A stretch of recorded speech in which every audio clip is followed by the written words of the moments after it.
మీరు ఒక పక్క రైతుల్ని మోసం చేస్తున్నారు. రైతు భరోసా ఇస్తాం జనవరి 26 నాటికి టకీ టకీ టకీ అని పడుతుంది అన్నాడు ముఖ్యమంత్రి గారు.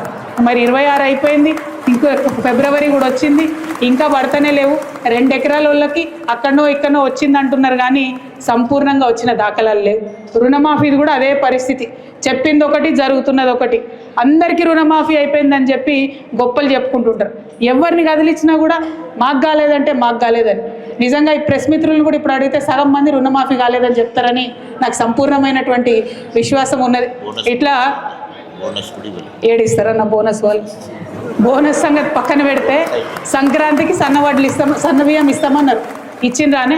రేషన్ కార్డులు కూడా ఇస్తలేరు, సన్న బియ్యం కూడా ఇస్తలేరు.